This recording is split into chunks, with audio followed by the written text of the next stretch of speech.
ბევრმა არ იცის, რომ კარმული კვანძები ზოგადად მოქმედებენ ცხოვრებისეულ მოვლენებზეც. ანუ იძლევა ესე ვთქვათ უფრო მეტ შანსს, რომ გააჩინო ან გოგონა, ან ვაჟი, მაგალითად თუ რა ხო იქნება მეხუთე სახლში, ხშირ შემთხვევაში ესე დროს ვაჟები უფრო მეტი იბადება, ვისაც ანუ ნებისმიერ ადამიანს, ვისაც ყავს რა ხო მეხუთე სახლში, მეტი შანსია, რომ ყავდეს გააჩინოს ბიჭები, ვიდრე გოგონები. რა ხო მე-11 სახლში იძლევა შედარებით უფრო ცოტა შვილს, ანუ პრობლემატური არის შვილის გაჩენა, იგივენაირი არის რა ხო მე-8 სახლში. ანუ ბევრი თემა არის ზოგადად, რომლებიც ეხებიან ყოველდღიურ ცხოვრებას, იძლევიან კონკრეტულ ესე ვთქვათ მიდრეკილებებს ადამიანს რა შეუძლია, რა არ შეუძლია, რომელი სფერო მისთვის იქნება ცუდი, ანუ რაღაც კონკრეტული ესე ვთქვათ მიდრეკილებებს იძლევა.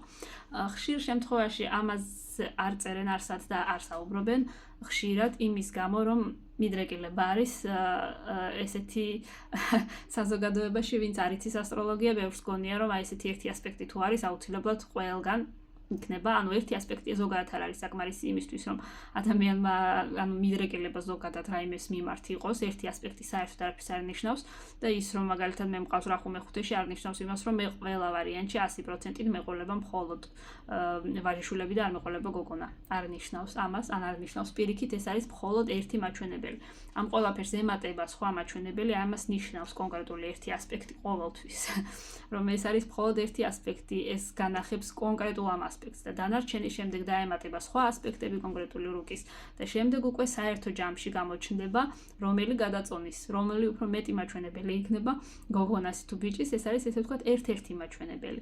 იგივენაირად თუ რა ხო არის მე-8 სახლში, რომელიც იძლევა ცოტა შვილს, არ ნიშნავს იმას, რომ ყველა ადამიანს, ვისაც რა ხო ეყოლება მე-8-ში, იქნება არ ეყოლება შვილი ან პრობლემატური იქნება შვილის გაჩენა.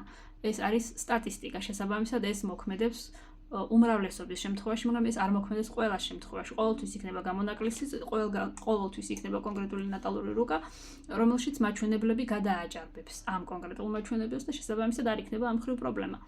ამიტომ შეხედეთ ამ ყველაფერს როგორც ერთ მაჩვენებელს, ერთ ჩვეულებრივ მაჩვენებელს და არა იმას, რომ აი მე მყავს და მე-5-ში და მყავს უამრავი გოგოც და ბიჭიც, ანუ არ არის ეს ერთი მაჩვენებელი, არასდროს არაფერს არ ნიშნავს ასტროლოგიაში, ყოველთვის მაჩვენებლები იკრიბება მთელი რუკის მიხედვით და შემდეგ უკვე იდება დასკვნა.